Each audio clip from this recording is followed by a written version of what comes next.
Hey guys, it's me, Mr. 250, and welcome back to Umineko. Let's continue from... I don't know, I'm starting to feel more and more like this was probably a bad spot to stop.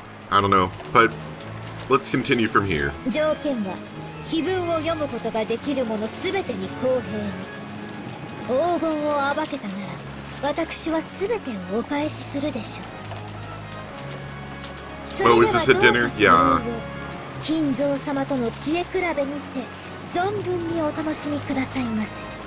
今宵が知的かつ優雅な夜になるよう、黄金のベアトリーチェ。When Maria finished reading the letter that Beatrice had handed her, everyone was at a loss for words for a while. And then they all broke the silence at once. Baka Baka Shi. Baka? 取るに足らない悪質ないたずらです。まったくだ。親父殿が当主の指輪を手放すなど。ベアトリチェ。その名をかければ右往左往するだろうという見えすいたいたずらだ。おいおい、このちょいとパンチの効きすぎたデザートを仕込んだのは誰なんだ？今なら喝采で褒めてやるから正直に白状をしろよ。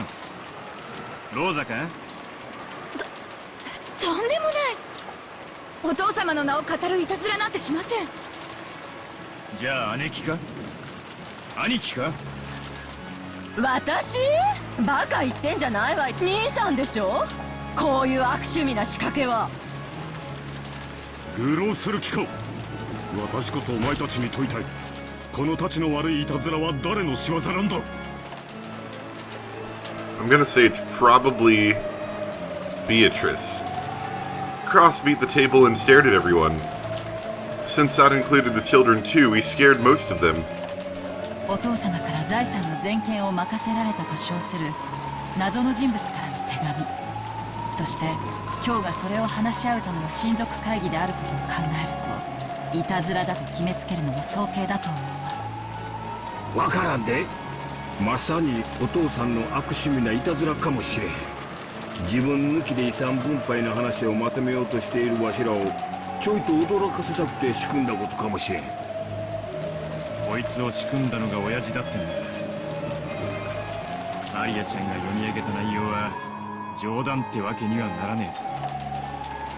そうね。文面通りに解釈するならこれはお父様からのテストね。魔女の碑文は私たち誰にでも解けるようにずっと広間に掲示されていた。告示期間は十分。最初に解けた人間に家督と全ての財産を渡すと、そう言っているわけよね。ほら、私たちの魔法叶っ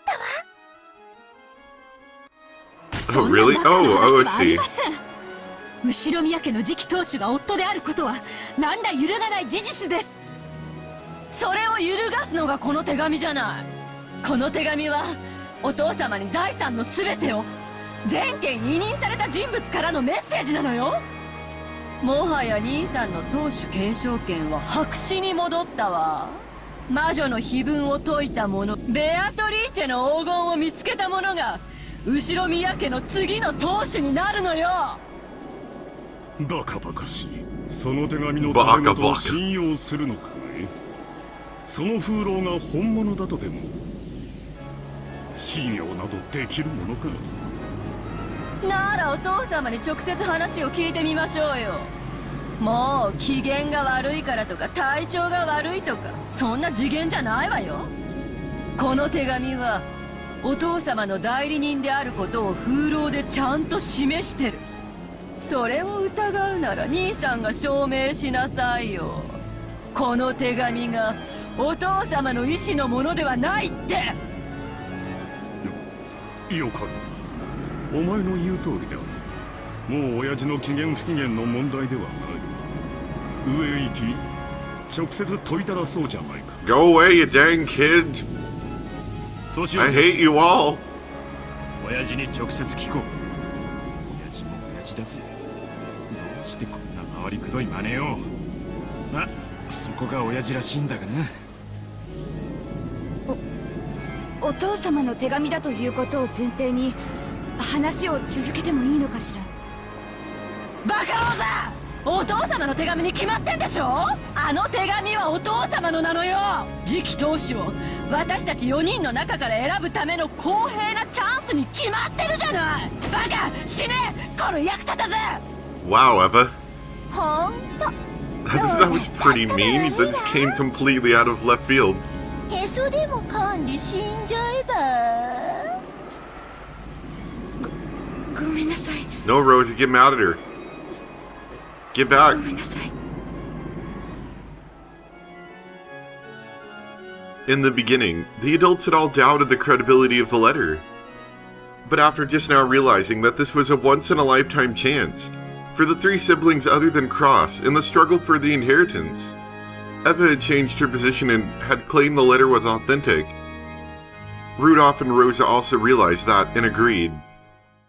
まったく、そんなくだらないいたずらを大の大人がこれほどまで真に受けるとは。お父様でなくても呆れたい気持ちよくわかります。ま夏志さん、それはお父さんに聞けば済む話やないか。お父さんがその手紙は知らんって一言言ってくれれば済む話やで。 Well, according to Natsui, if it's anything remotely true, everything won't be fine. 兄さん、責任を持ってその手紙は知らないという一言を引き出すのよ。機嫌が悪そうだからってビビってる場合じゃないんだからね。いい年してお父様が怖いなんてバッカみたい。へそかんで死んじゃえば。おう、はっきり白黒をつけようじゃないか。今頃は書斎で食事中だろう。一度箸を休めてもらおうじゃないか。 Then we'll kick down the door. 決まりだな。行こう。キリエはちょっと待っててくれ。真偽を確かめてすぐ戻る。ありがとう。ゴーダさんがデザートを持ってくるのをのんびり待ってるわ。 The four siblings, Natsui and Hideyoshi, all stood from their seats forcefully and flew out into the hallway with a clatter. Afterwards, only the children, stunned completely speechless, Nanjo, who looked uncomfortable, and Kyrie, who just shrugged, were left.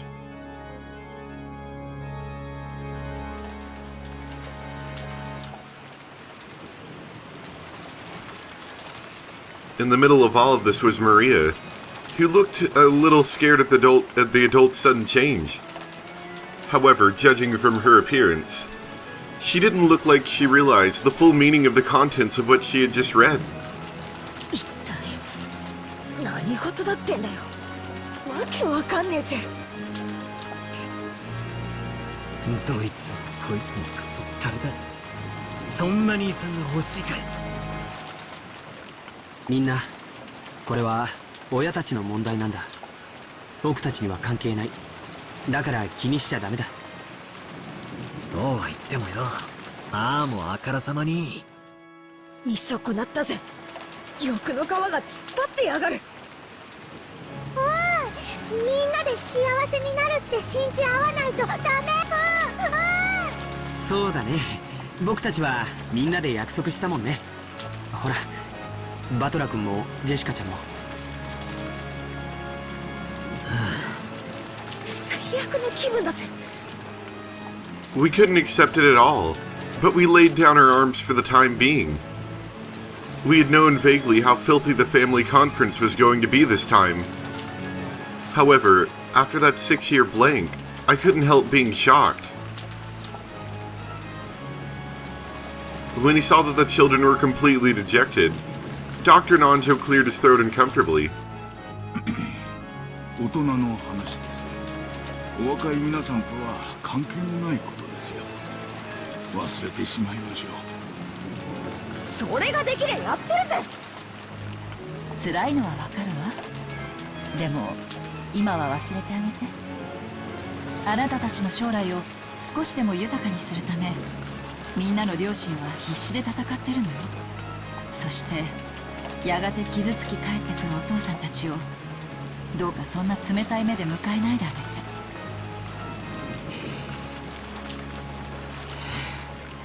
いくらキリエさんの頼みでもそれは難しいぜ。そう割り切れるなら子供なんてやってねえぜ。みんな幸せ、暗くなるのダメ。信じて、みんなで幸せになれるって信じないと幸せが逃げちゃう。みんなで信じないとダメなの。いい話ね。 It's a good thing Rose isn't here, otherwise she's gonna get another slap. 私も信じるわ。私たちは幸せになれるわよ。キリエおばさん、ありがとう。パトラとジェシカお姉ちゃんも信じて。ベアトリーチェも信じないと魔法が力を持たないっていつも言ってる。Curious and rose from her seat quietly, went over to Maria and crouched down so their eyes met. キリエおばさんが信じてくれた。あとバトラとジェシカお姉ちゃんが信じないとダメ。二人とも強いもの。すぐに元気になってそうしてくれるわよ。それより教えてほしいの。 When Kyrie-san said that, Jessica, Georgianiki, Dr. Nanjo, and I all listened closely. It looked like our parents were so concerned with the inheritance problem that grandfather filled their minds. But we wanted to ask Maria about something simpler. 何？マリアちゃんにその手紙を渡したのって誰？ Well, I already told you it was Beatrice. 肖像画に書かれている魔女の？パサと一緒にこの手紙もくれたの。そしてね、マリアのバラが折れちゃってたのを魔法で直してくれたの。ベアトリーチェは何でもできるすごい魔女なの。詳しく聞かせてくれるかしら。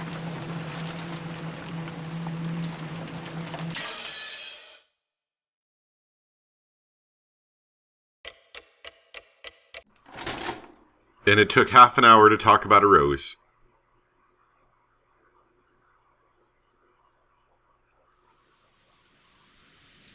Without even being allowed to wait for dessert, we were chased out of the room. I heard that in the end, our parents were unable to get grandfather to respond. Well, of course. It sounds like grandfather's feeling pretty good about himself. He was probably pretty satisfied with how his strange letter had given his children a good shock, since they had all been so infatuated with the distribution of the inheritance while grandfather was still alive.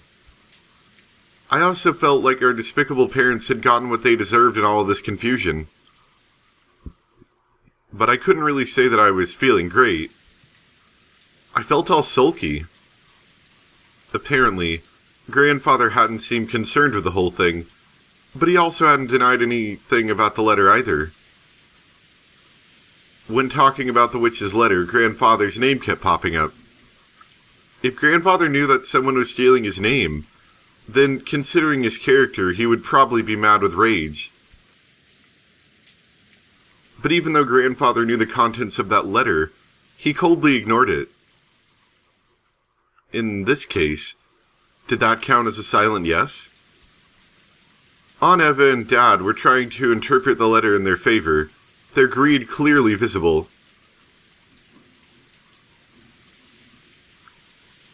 It wouldn't have mattered so much if that was all, but the adults had now started focusing on Maria, who had received the letter. They kept pounding her with questions about who had given her that letter. Maria repeated over and over again that she had gotten it from Beatrice, but there was no way that such a mysterious person would sneak onto the island. Of course, in any event, this was a small island where no one lived outside the Oshirimiya family. Maria kept repeating that she had gotten it from Beatrice no matter how many times she was asked. It seemed that the adults felt that she was trying to trick them, so they didn't hold back and questioned her until she broke into tears. When Maria was released, she sobbed, all worn out from crying. After our parents ordered us to go to the guest house and take Maria with us, they shut themselves up in the dining hall and started getting louder and louder as they discussed the inheritance. It seemed that, because of that strange letter, the possibility had appeared that Cross Oji-san's ability to become the next head had been reduced to a blank slate. And in exchange for accepting him, My dad and the rest were trying to swindle Crossoji-san out of a lot of money. Something like that. Astonished as we were, Jessica and I were happy to move over to the guest house. We didn't want to be under the same roof as those filthy adults, their heads so filled with thoughts about money. George Aniki pleaded on behalf of our parents, saying that he wanted us to understand them. I understood his reasoning. No matter how filthy this talk of money was, it wouldn't go away if you just closed your eyes to it. But even so, how could they sink so low as to overtly fight over the money of the dead?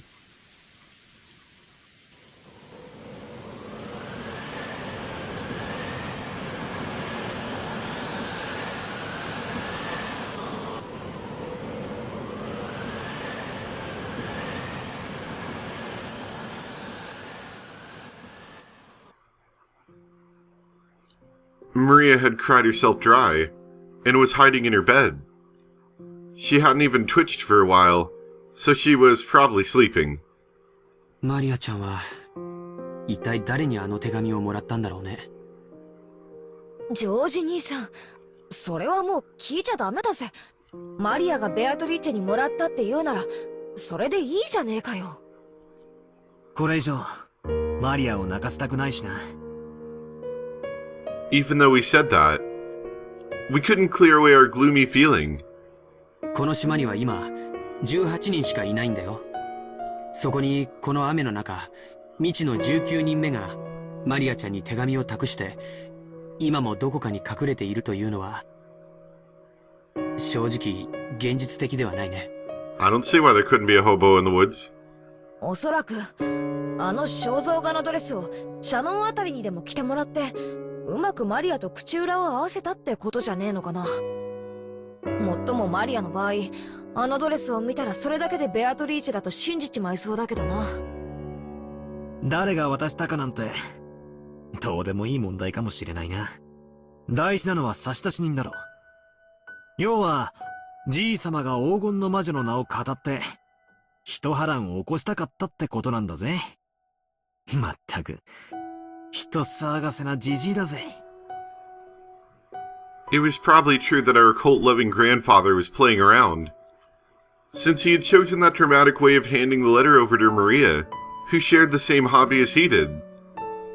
Failing to consider how much Maria was troubled would cause her... would trouble her even more, but... たく、マリアの純真な心をもてあそびやがって。手紙を渡したのが誰でもいいさ。マリアがベアトリーチェにもらったって言うんだから、そういうことにしてやろうぜ。同感だよ。そうしよう。子供にとってのサンタクロースみたいな存在が、マリアちゃんにとってはベアトリーチェなんだろうね。いない19人目もサンタクロースも、俺たちが認めてやれば、それは少なくともマリアの中ではいるということになるわけだ。なるほど。子供の夢を守るための嘘って大事だな。どうしたんだよ、ジェシカ。まだ腹を立ててるのかよ。Jessica had her hand on her chin, as though there was something that she couldn't understand. When I called out to her, she came to her senses. ああ、ごめん。いやさ、マリアが会ったのは、本当にベアトリーチェだったってことがあるんじゃないかな。そりゃどういう意味だよ。この島に19人目の人間がいるって言いたいのか？マリアちゃんの言うことを心から信じたなら、そういう答えに行き着くだろうね。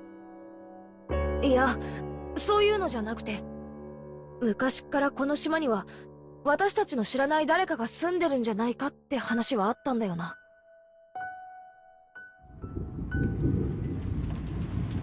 住んでるってどこに？森の中にさ。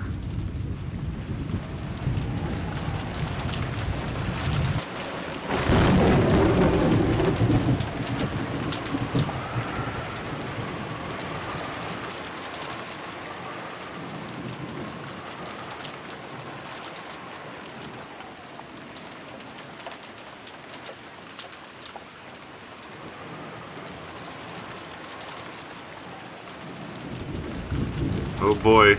The adults and their boring conversations. Yeah, I think I'm gonna stop it here as well. I don't know if this is another bad spot. I feel like I'm making really bad spots, but at the same time, I don't know. Anyway, I hope you guys enjoyed. Thanks for watching, and I'll see you next time for some more Umineko. I think the next Umineko episode I should actually be back for at this point, so if you guys said anything while I was gone, I will then be able to actually change the videos to respond to that. Thanks for watching. Bye!